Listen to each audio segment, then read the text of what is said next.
East Tennesseans have started receiving their utility bills, and the cost, it's proving to be a shock to some.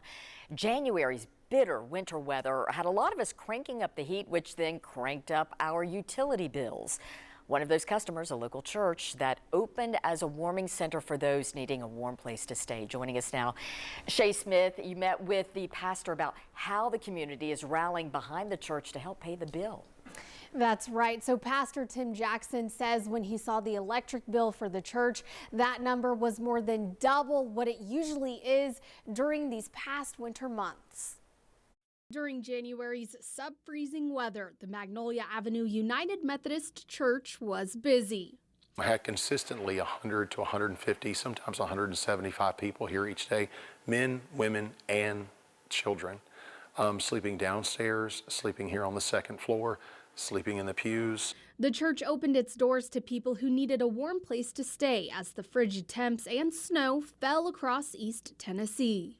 We use that furnace for about 2 to 4 hours on Sundays to heat up the sanctuary with gas for our worship services. That is the only time that is used. So obviously we kept this sanctuary warm and the furnace and the gas running for those 9 days. The church, along with many residents, cranked up the heat during the storm. Now, Magnolia Avenue Church is seeing those effects. Our bill the month before was about $2,400, and our bill this month was about $5,400. But Pastor Jackson says the Knoxville community showed its appreciation for the church's efforts. He posted the bill on Facebook, and within 4 hours, the church had received more than $5,000 in donations. Took down that request at midnight and then put up the praise that our city again and the people of our city had come through, and it was amazing.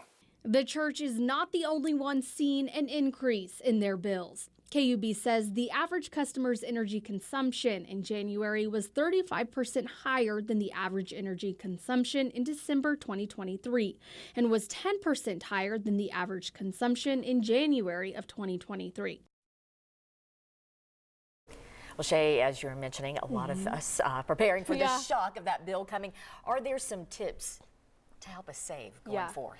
So I reached out to KUB, and KUB says that in the winter you'll actually want to lower your thermostat, and in the summer you'll want to raise it. Now for each degree you lower or raise your thermostat, that can save you around 3%, again each degree, on your bill. Now adjust the thermostat whenever you are away or sleeping, of course. During the cold months, open up the blinds and curtains to let the warm sunshine in, but in the summer keep them closed to keep the sunshine out. And of course, turn off the lights, the electronics whenever you're leaving your home and not using them, and even go ahead and just unplug them as well. Okay, I've committed that right here. All right, Shay. Especially after this bill. Exactly, it's coming. Yeah. Thank you. Thank you.